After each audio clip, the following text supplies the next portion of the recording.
सदगुरुदेव जी कहते हैं, हे मन, तुम सदगुरु स्वामी से सच्चा प्रेम कर लो।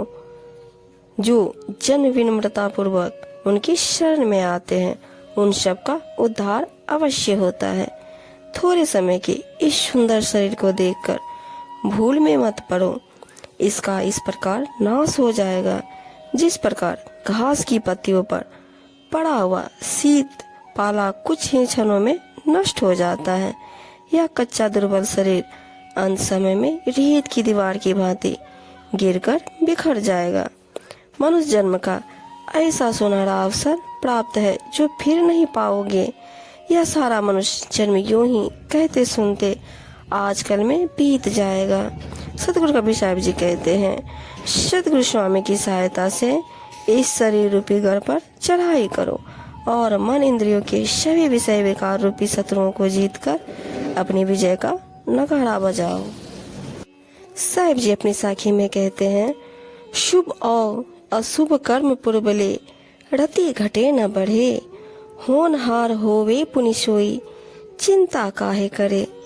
पशु पक्षी जीव कीट पतंगा सबकी खबर करे, गर्भवास में रक्षा केने बाहर क्यों बिसरे। तुम तो हंस वही साहिब के भटकत काहे फिरे, सतगुरु छोर और को ध्यावे काज तो ना ही सरे। साहिब जी कहते हैं, अरे मन, तू धैर्य क्यों नहीं धारण करता। पूर्व के शुभ और अशुभ कर्मों के अनुसार जो परिणाम सामने आता है वह रत्ती भर घट भर नहीं सकता। उसे जीव को निश्चित रूप से भोगना ही पड़ता है। तू चिंता किस लिए करता है। तेरे चिंता करने से कुछ भी अंतर नहीं पड़ेगा। प्रारब्ध के अनुसार होने वाली स्थिति फिर भी होकर रहेगी। पशु पक्षी कीट तथा पतंगे आदि सभी छोटे बड़े जीवों की पूर्ण जानकारी करते हुए स्वामी सतपुरुष परमात्मा उनका पालन पोषण करता है। उनकी स्थिति के अनुसार उनकी बात बनाता है।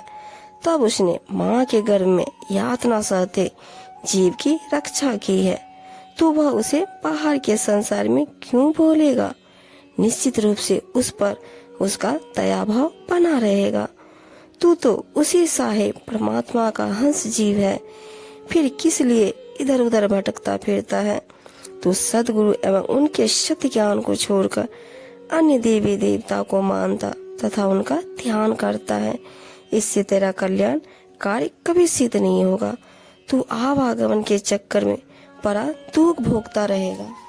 सदगुरु जी अपने शब्द में कहते हैं, मात पिता सुत संपत्ति दारा मोह के ज्वाला जरे, समुझ देख मन कोई नहीं अपना धोखा में काहे पड़े। संतन शरण गहो मोरे मन कोटिन व्याधि हरे, कहे कबीर सुनो भाई साधो सहजे सहज जीव जरे। कहते हैं, तू माता पिता पुत्र तथा स्त्री आदि परिवार एवं धन संपत्ति के मोह को भयंकर ज्वाला में जल रहा है। अरे मन, तू यह अच्छी प्रकार समझ ले कि इस संसार में कोई अपना नहीं है। सभी अपनी अपनी राह के अलग अलग है। फिर तो इन्हें अपना मानकर मिथ्या भ्रम धोखे में क्यों पड़ता है। अरे मन, तू विवेक वैराग्य संपन्न संतों की शरण ग्रहण करो, जो करोड़ों व्याधियों को हर लेते हैं। उनकी सत्संगति से परम सुख शांति की उपलब्धि होती है। सतगुरु कबीर साहब जी कहते हैं, हे भाई संतो सुनो, निष्काम सहज भाव से जीव भवसागर से पार हो जाता है।